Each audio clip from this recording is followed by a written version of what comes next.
السلام علیکم ورحمۃ اللہ وبرکاتہ۔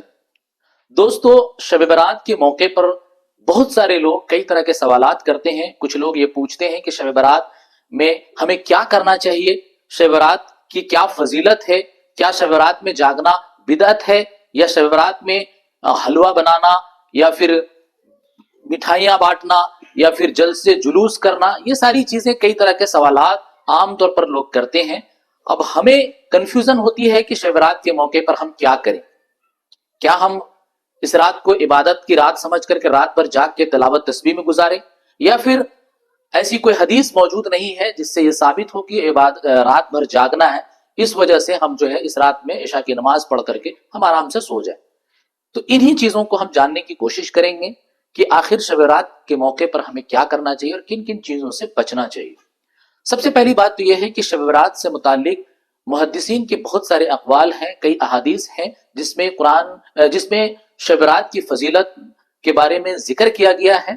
بعض لوگ ان فضیلتوں کو ضعیف حدیث کہہ کر کے انکار کرتے ہیں، حالانکہ محدثین کا یہ ماننا ہے کہ اگر ضعیف حدیث کثرت سے جمع ہو جائے تو اس کی فضیلت بڑھ جاتی ہے اور اس پر عمل کرنا احسن ہوتا ہے۔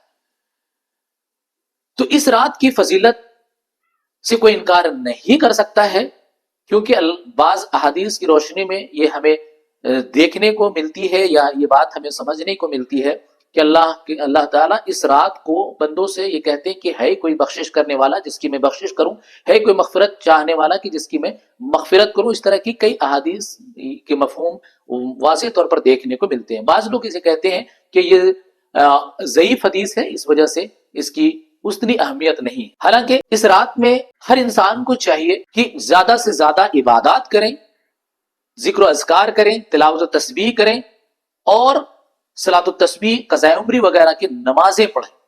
لیکن واضح ہو کہ یہ ضروری اور فرض سمجھ کر کے نہ کریں، بلکہ ایک عبادت سمجھ کر کے کریں کہ اللہ تعالیٰ ان عبادتوں کے ذریعے آپ کو جہنم کی آگ سے خلاصی کا ذریعہ بنیں گے۔ کیونکہ شب برات، شب کے معنی رات ہوتا ہے، اور برات کے معنی جو ہے وہ نجات کی ہے، خلاصی کی ہے، جہنم کی آگ سے چھٹکارے کی۔ تو اس لیے اس رات میں انسان کو چاہیے کہ عبادت کریں اور ذکر و اذکار کریں۔ کچھ غلط فہمیاں ہیں، ان غلط فہمیوں کو انسان کو کلیئر کر لینا چاہیے کہ اس رات میں کوئی مخصوص قسم کی عبادت کا کوئی ذکر قرآن و حدیث کی روشنی میں نہیں ملتی ہے۔ دوسری بات یہ ہے کہ اس موقع پہ بہت سارے لوگ حلوہ وغیرہ بناتے ہیں، اس کا بھی اسلامی عبادت میں کوئی تصور نہیں ہے۔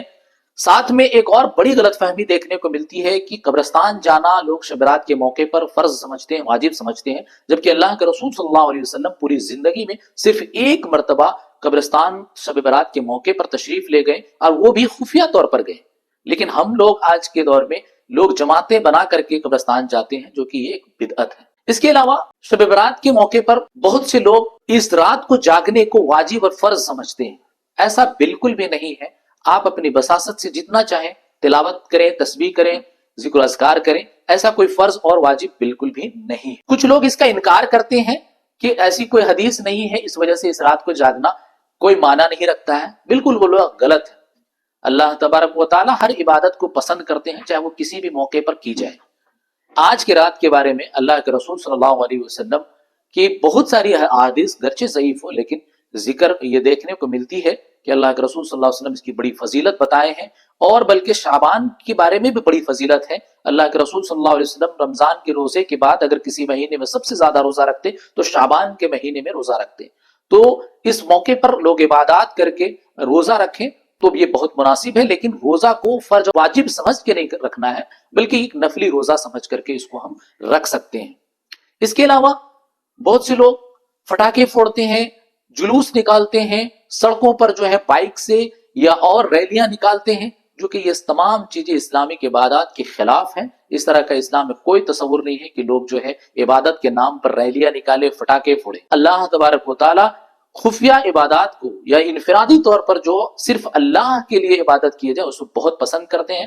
تو ہم بھی چاہیں کہ آج انفرادی طور پر، اجتماعی نہیں بلکہ انفرادی طور پر زیادہ سے زیادہ ہم تلاوت و اذکار کریں، چاہے اپنے گھر میں کریں یا مسجد میں کریں، لیکن دکھانے کے لیے نہیں، جماعتوں کی شکل میں نہیں، بھیڑ کی شکل میں نہیں، آپ اپنے اعتبار سے کریں۔ لیکن اگر کوئی بھیڑ میں بھی جماعتوں میں بھی کرتا ہے تو کوئی حرج نہیں ہے اور کوئی غلط نہیں ہے، کم از کم اس بہانے سے ہی انسان کچھ عبادت کر رہا ہے۔ اللہ تعالیٰ کیا پتا اس کے ذریعے سے ہی جہنم کی آگ سے خلاصی کا وہ رات یا یہ رات ذریعہ بن جائے.